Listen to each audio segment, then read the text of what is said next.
Hi guys, Joe Stevenson here, and this is my good friend John Hollingsworth. How's it going? He is one of my blue belts, amazing guy. We're not wearing the gis today because we will be going over our guillotine defense, and it's going to be easier for you guys to see without us having the gi on. This will be, I guess, lesson plan 9 for you guys, and at the gym, we will be doing this particular set of drills the whole month. Every Wednesday. A lot of hurt necks in here. Yeah, well, when you know it's coming. Yeah, feels good though. Let's go over some things about guillotine defense. Let's explain some things about the guillotine first. There's 3 ways to submit the neck. Choke, strangle, and crank. A choke stops the oxygen to the lungs. So if I choke somebody with a choke, hold your breath, John. I gotta fight him this whole time. As long as he can hold his breath, I have war. And I can hold with breathing exercises, guys, deep sea breathing exercises, you can learn to hold your breath at least over a minute. And at that point, your opponent's arms could be tired, they could be fatigued, the adrenaline dump. So, chokes or strangle stops the carotid arteries right here, up the blood flow to the brain, so the oxygen to the brain, and that's anywhere from like 1 to 5 seconds, depending upon the strangle. And then crank, I turn the neck as far as it'll go, and then I push it past it a little bit and remind him that he's human. This can paralyze somebody. That's why a lot of cranks are illegal. You don't crank your friends. Doesn't feel good. The best submissions are a combination of multiple submissions. So in the guillotine, not only stopping the oxygen, but the blood flow and a crank. I tend to tell people when they're in the submission and they're like, oh, well, that just hurt. Well, I'm pretty sure you would have gone unconscious in a matter of seconds if you wouldn't have tapped, even if you think it was from the pain. You have to remember this. When you go, oh, it was just a crank, and now your neck is sore, you did that. Don't put it on the newbie that was just grabbing your neck and twisting. You could have said, hey, stop, or you could have said, you know what, cool, and let them know, like, well, why'd you tap like that? You were getting in the wrong attitude. So don't like point the finger at that dude. I hate it when that happens. Anyways, explaining that about the 3 ways to submit the neck and about the combination of them is very important. Now, when somebody goes to choke me, no. Sorry. Like, I don't know if you guys can see, but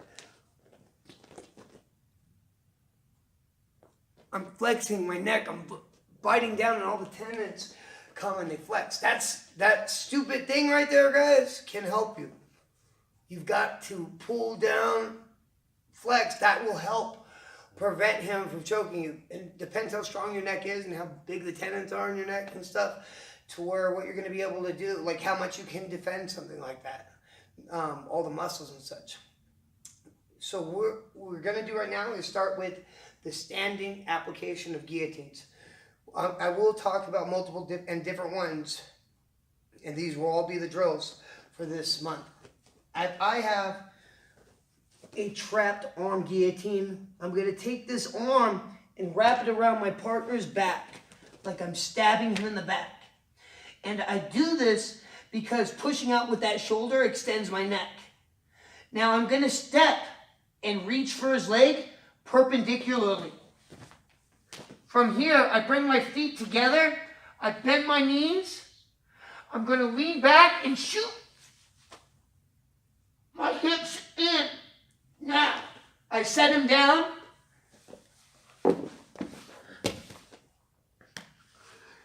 Nicely. Now, the reason that I just set him down was because I'm not in a fight with John.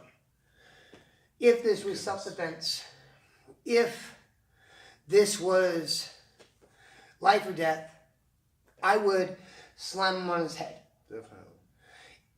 If this was a tournament like at ADC, at combat, like this would be the equivalent of him going for a submission, so me being able to spike him on the head. That's legal. Knock him out. Yeah.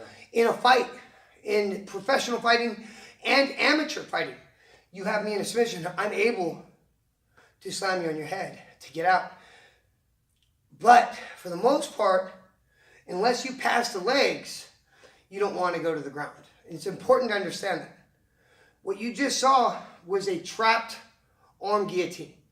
If my opponent just has my neck, I'm going to take this hand, instead of going here, I'm going to bring it over the top to his shoulder. And I'm pulling, and I'm lifting my head up, because remember, he wants to compress it down.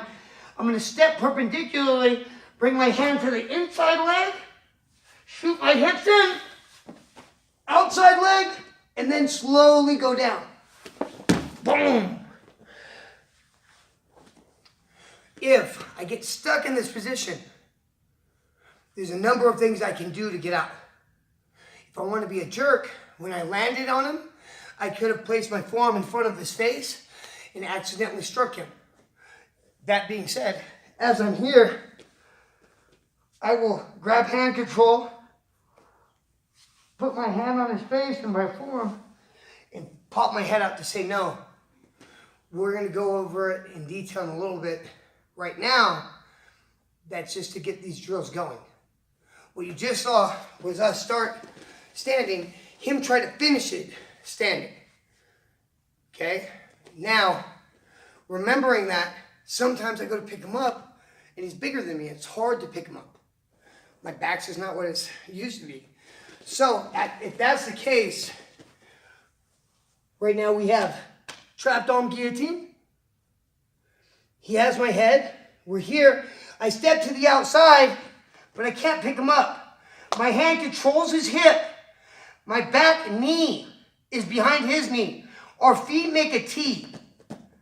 I'm going to use my other hand to bring it to the crotch of the opposite knee to buckle it out, pull down on the hip, knee tap, back step.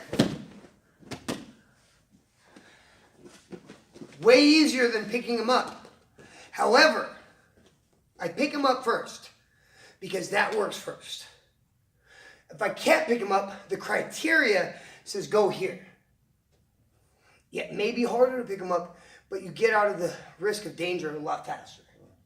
Slam it. So, now that being the next drill, that's with the Navy. I'm grabbing the hip, buckling the knee, popping, backstepping as he falls. Next drill, guys. We're going to come in. I'm shooting in. There's jumping to a guillotine. There's falling into a guillotine. If I shoot my double on my opponent, come forward a little bit more. As I shoot, he may go to pull guard. It is important that I pass the legs. I do not want to get caught. Even being in his half guard can strain the neck. Here and here. Pass the legs. Now, watch at this angle. Come here, John. Face me here again. Back to them. I'm in. Before he pulls, this hand guides his legs as my legs shoot. Passed. Guide those legs. One of the best things is not ending up in a submission. Best defense is not to be there. Now, that's falling into a submission. There's also jumping into a submission. John's a big guy. He's about to jump up and grab the guillotine. At that point, I want you to understand, if I slam him on the mat, that's where he's going to be most comfortable finishing this standing guillotine, is on the mat. Because he's not, if he was doing a standing guillotine finish, he would step on my foot, or he would drive me into the wall, or it would transfer to a figure four. But if I take him down to the ground and he has guard, I increased his chances of finishing me. So once again, logically, I want to stay standing. I'm going to put him on my knee so that I'm not supporting too much weight. He's going to jump to the guillotine. My knee goes to his butt crack. My hand comes to his wrist. I'm going to pull this hand tight. Now look, my chin, I'm going to rotate my head so my chin is parallel with his forearm. Then I'm going to apply my chin down and my shoulders are up. Very important. Chin down, shoulders up.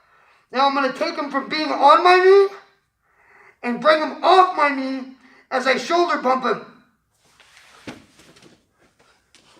And I stay standing. That is as easy as hand control. Turn my chin, chin down, shoulders up. Take him off my knee, Shoulder bump down. That's staying standing. Well, what if there's a wall? Or this is self-defense. I can also put him in the wall and use the wall to sustain my weight. He jumps up. My shoulder goes into the fence. Now this takes away a lot of his pressure. My hand comes to his wrist. I turn my chin. I bring my shoulders up. And I bring my chin down. And now I want to get him off. So I'm going to move him up on it. And shrug. Staying in a good stance. These are all standing defenses. We're going to go into the ground here in a second. But if I don't have to go to the ground, I shouldn't go to the ground. I should defend it standing.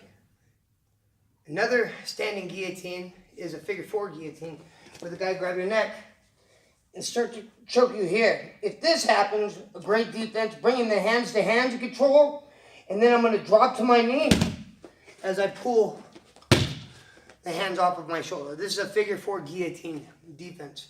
Very, very painful move. Now, let's address a few more guillotines on the ground and see about our defenses. Back down to. So, John's going to have me in a trapped arm guillotine. Here and here. As we fall back, he wants to put me over here on this side and press me down. I'm going to want to put him on the other side. My hand with the trapped arm guillotine comes to his back. I stab him in the back. I'm going to drive down with my shoulder, and my head is not going to go down, it's going to go up. Now, I don't just drive in, I circle to this side, putting a lot of pressure in on his solar plex. My free hand grabs wrist control. I once again turn my head, bring my chin down, and my shoulders up. Now, I'm going to go back and go to my down knee. When I do that, I shoulder bump in and turn my head out. What I've done is I've created space with the tripod, and then I took that space away by going to my knee. When I pop my head out, I do not pop my head out like this, because that's going to choke me. I pop it out to the side. Look away. Looking away, yeah? So we're here again. He goes for the position. It's important that this hand, time out, sir. Lay back, sir. This hand is making direct pressure with this shoulder. I'm pulling in, and I'm driving in with my body, putting his rib cage in a lot of pain, flattening him out so he can't compress me down. Very important here, guys. He's up. Stab him in the back. Drive into that side. Once again, my free hand fights hands. I'm going to go back to this knee, but I turn my chin in. Chin comes down, shoulders come up. I'm going to go back to this knee and shrug out. This is for trapped arm guillotine. Next drill. I believe it is harder to finish a no-arm guillotine or naked guillotine, because I think the defense of the pressure is much more when it's on the jaw than the chest. I think the shock and awe value of a naked guillotine is a lot greater than a trapped arm guillotine, and you may get more panic taps, but not against the better guys. No. So we're here, and he just got my neck. Now, I don't want to go to his back, because he may go up with that mortality. I'm going to take my hand over to the foreshoulder. He falls back, and I'm driving in. My shoulder should be turning his face, and it should be in his neck, driving in. This hand comes to his wrist. I turn my chin. My chin goes down, my shoulders go back, and now I pop backwards and turn my head out. Very important. Sometimes, to create space, I even turn my chin in to make it uncomfortable for him, and hopefully he lets go, but also to create space again. Let's see that again. We're here again. So I will take my chin, get it down, then I will bite down on my teeth so that my jaw doesn't dislocate, and I'm going to force my chin into his forearm. I do that on people's shoulders when they do shoulder pressure too. So we're here. Chin goes into the forearm to create more space so that when I pop them down, I'm able to pop out more. So my chin will go down, in, I will turn it in, and then pop out. The chin is mightier than the sword. Now we're going to go over the Hail Mary guillotine defense, which is going to your back. This takes away a lot of like Marcellitines and other chokes when this happens. So we're here. He's got a great choke on me.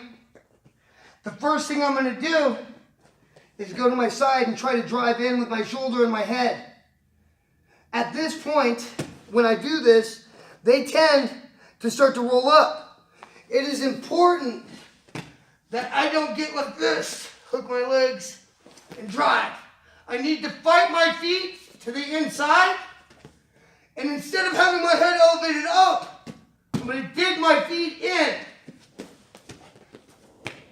So instead of having my feet just sitting here, I'm going to drive in because he's lifting up. Lift up, sir. No, pull it back. There we go. This hand is going to come here. I'm going to drive in with my legs to create space. Then I'm going to turn my chin in. Back down. Turn it out. And then when he's trying to drive back, I can shrug back down. So I'm driving in. Then when he tries to fight back, I shrug back down. When I go to my back, I must pressure in with my legs to take away all of his leverage. Let's watch this again.